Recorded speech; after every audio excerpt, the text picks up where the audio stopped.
Sobrang nakukonsensya ako kasi, hello, good afternoon. I want to share my story about my no-level relationship. Alam ko marami makaka-relate dito, but hopefully, tigilan nyo na yan. Kasi, baka dumating kayo sa point na hindi nyo na makaya na kumawala agad-agad at sobrang masakit na. Like me, mayroon akong best friend. May turing kong best friend dahil halos lahat pinagkatiwala ko sa kanya. And then ganun din naman siya. Kung ano nangyayari sa buhay niya, nangyayari sa buhay ko. Maraming struggle kaming pinagdaanan para lang maging matibay yung pagkakaibigan namin. But umabot sa point na nahulog yung loob ko sa kanya. Dahil laging siya yung time na laging siya lang nandoon para sa akin nung time na lagi akong pinanghihinaan ng loob. And then, nag-aaway din. Actually, hindi naman totally nag-aaway. Nagkakantapuan kami minsan. Binablock niya ako. Ganun din ako, binablock ko siya. Tuwing binablock niya ako, yung nauna nag-block siya sa akin. Sabi ko, sana Lord, huwag na niya akong i-unblock. Pero habang iniiwasan ko siya, habang pinipigilan kong huwag siyang kausapin, lalo ko siyang namimiss. Lalo kong hinahanap-hanap yung boses niya. Lalo ko siyang minamahal. Pero alam niya na mahal ko siya. Alam niya na mahal ko siya dahil nung unang naramdaman ko, never akong nahiya. Kasi gusto ko yung maging totoo ko sa kanya. Sinabi ko sa kanya yun. Nagulat din ako sinabi niya sa akin na mahal din niya ako. Pero, hindi nga pwedeng maging kami. What the reason? Kasi medyo komplikado yung sitwasyon namin. Kaya, ang nangyari is, pinigilan namin at mas minabuti namin na magkaibigan na lang kami. At tatagal pa yung pagsasamahan namin. And then, may mga time na naiinis ako dahil gusto ko talaga siyang kalimutan, pero tuwing kailangan niya ako, kailangan niya ng kausap, hindi ko siya matiis. Tuwing kailangan ko rin ng kausap, hindi niya matiis. Andun pa rin talaga yung pagiging concern namin sa isa't isa. At yun na nga, in short, sa sobrang pag-iiwas ko, hindi ako nakikipagkita sa kanya. Dahil nung first na magkasama kami lang dalawa, muntik na may mangyari sa amin. Pero mas pinili namin maging kalmado. And then, akala ko hanggang doon na lang yun. Minsan lumalim pa yung pagsasamahan namin. Kahit ang layo niya, nandun yung mga messages namin na, I love you, I miss you. Yung mga usapang hindi lang talaga pagkakaibigan yung makikita mo. Nandun yung love, nandun yung parang kayo. Sobrang hirap. Sobrang hirap nung time na yun. Hanggang nung magkaroon siya ng girlfriend, umiwas ako. And then, I try na magbaligaw ako sa iba. Pero, hindi ko kinaya. Nagbaligaw ako sa iba. Siya pa rin nung nasa isip ko. Trinay kong sagutin yun na diligaw sa akin. But, sobrang nakukonsensya ako kasi nung time na magkasama kami nung guy na nanligaw sa akin,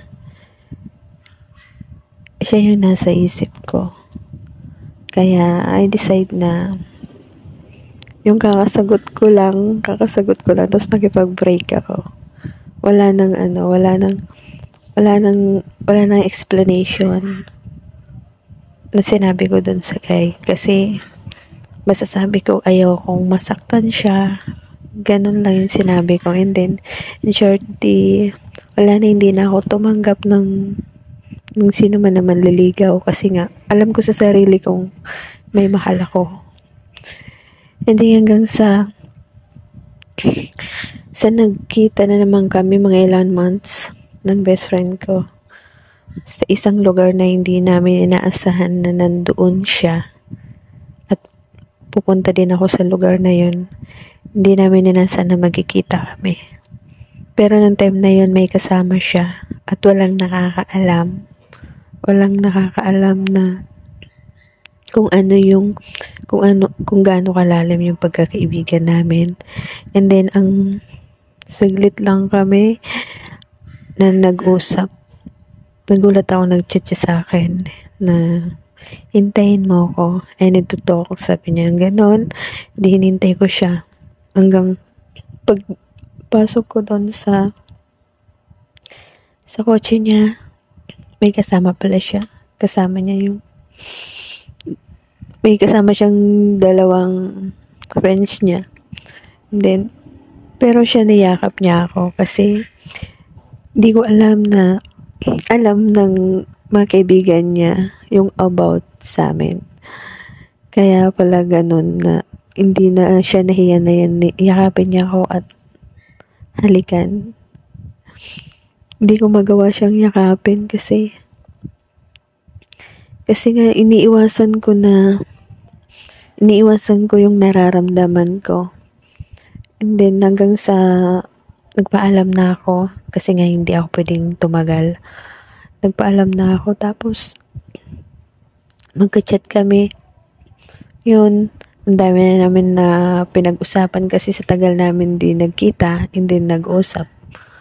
Ang dami na naman namin kwento and then dumating sa point na nagkaroon ng problema at di na kami nag-usap. Blinak niya ako. Then hinayaan ko lang kasi naiintindihan ko naman yung sitwasyon. Hinayaan ko lang. Pero alam mo ba yung tipong halos araw-araw ko pinagdarasal na sana wag na niya akong unblock at wag niya na akong kausapin. Sana dumating yung point na, kung dadating man yung point na kausapin niya ako or magkita kami, yung okay na yung puso ko. Yun ang lagi kong pinag-pray kay Lord. But sobra talagang sinusubok ako ni Lord. Kasi mga 2 months, ayun, kumontak na naman siya sa akin. At nag-start na naman kami ng conversation tulad ng dati na parang mayroon kami na ewan. Kasi andun talaga yung mga palitan nyo ng salita na tsaka yung pag-uusap nyo sobrang lalim. Hanggang humihiling siya sa akin ng time. Na saan magkaroon ako sa kanya ng time kasi iniiwasan ko na makipagkita sa kanya. Dahil once na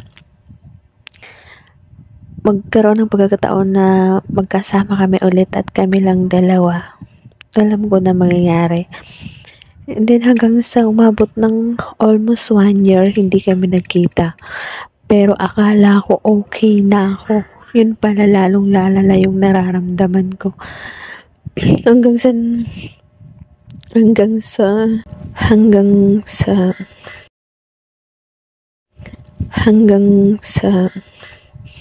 pumayag na ako makipagkita sa kanya. But ilang days or week ko pinag-isipan.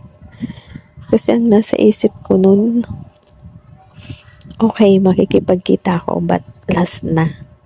Ano man mangyari, tatanggapin ko kung ano man magiging result ng pagkikita namin. Nagkita kami, nagkasama kami ng matagal. Sobrang saya ng puso ko ng time na yun. Hanggang sa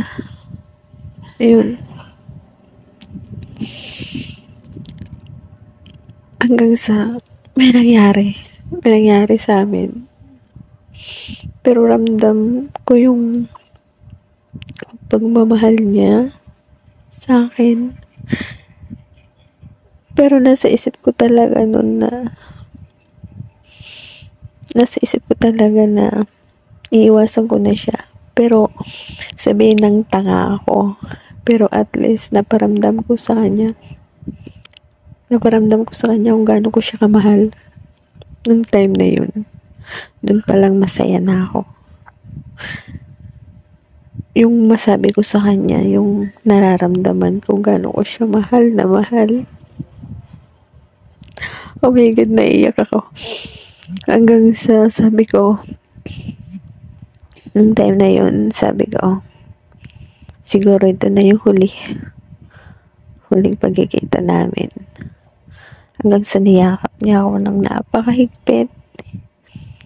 Pinaka namimiss ko sa kanya yung hinahalikan niya ako palagi sa ulo at lagi niyang hinahaplos yung ulo ko, yung buhok ko. Sobrang sakit at bigat ng nararamdaman ko habang palayo sa kanya. And then, sinubukan ko ulit na iwasan siya. Ang dami kong luha na naubos sa kanya. Trinay kong umiwas pero wala. Andun palagi siya nagpaparamdam sa akin. Dahil lagi niya sinasabi na ayaw niya akong iwasan. Hindi pwedeng mawala ako sa kanya. Pero diba, sobrang sakit. Yung alam mo sa sarili mong hindi naman pwede maging kayo. Pero andun ka pa rin. Andun ka pa rin. Para sa kanya. Ang dami naming pangako sa isa't isa. Ang dami naming pangarap na gustong tuparin, pero ako yung sumuko. Ako yung hindi tumupad sa mga pag-uusap namin kasi may mga reason kung bakit. Hindi ko siya kayang hirap sa tao kasi nga komplikado yung mga bagay na di dapat. Kaya sabi ko, okay na yung ganito lang. And then, oo, mahal ko siya pero mas nananaig yung utak mo. Mas naiisip ko na kami ba talaga hanggang sa huli, or baka dumating sa point na mas ikadudurog ko pa. Kaya nag-decide ako na okay na yung naparamdam ko sa kanya, yung pagmamahal ko, yung makita niya na totoo ako sa kanya, andyan ako lagi sa kanya. At least mawala man ako, di man kayo magkita, I know naman na maaalala niya ako pag dumating yung time na yon. Hanggang sa ilang beses na ako nagpaalam sa kanya na hanggang dito na lang. Kailangan kong umiwas, kailangan kong lumayo. Pero hindi siya pumapayag. Sa ganun. Hindi, sabi ko okay, mag-i-stay ako. But hindi palagi ng ganun sa dati. Kasi ang sakit ako yung nasasaktan. Ako yung nasasaktan palagi sa part na yun. Kahit sabihin mo pang sinasabi niyang mahal ka niya, pero hindi niyo kayang panindigan. Ganun kahirap. Yung hindi malaman kung kayo ba or hindi. Kasi masigit pa sa may relasyon yung nangyayari sa inyong dalawa. Sana sa ngayon, dahil bihira na kami mag-usap, sana tuloy-tuloy na yun para makarecover na din ako. Kasi, aminin ko, sobrang sakit na lumayo at pigilan yung nararamdaman. Sobra. Walang araw na hindi ko siya naaalala. Walang araw na hindi ko siya namimiss. Pero kailangan kong pigilan. Kasi, hindi ko kayang panindigan Hindi ko kayang panindigan yung pagmamahal ko sa kanya. Dahil may mga reason na kung bakit. Kaya kung mayroon man tulad ko, wag niyong hayaan na masaktan kayo lalo. Pasukin yung mga ganong sitwasyon. Napakahirap kumawala sa ganyong sitwasyon na parang kayo na hindi. Kasi hindi ka pwede mag-demand Hindi ka pwedeng magselos, hindi ka pwedeng magreklamo. Basta kung ano lang kaya niyang ibigay sa'yo, yun lang. Hindi ka pwedeng magsabi na, ba't ganito, ganyan? Ba't wala kang time, ba't ganyan? Walang ganun.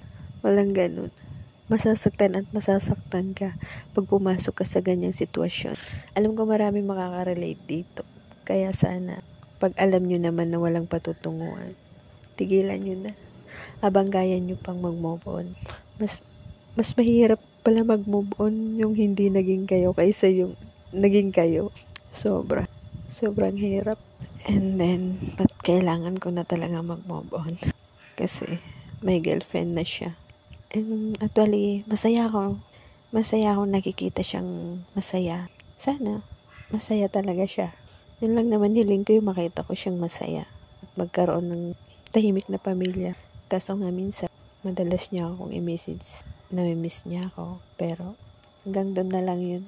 Ayaw ko naman makasira ng isang relasyon at ako pa pagmulan ng away at makasakit ako ng kapwa ko baba. Alam ko naman yung limitasyon ko bilang kaibigan. Andun pa rin naman yung pagkakaibigan namin, pero hanggang doon na lang yun.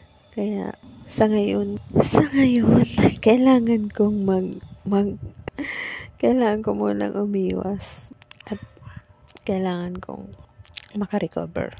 Mahirap, masakit, pero sabi nga, masakit talagang katotohanan.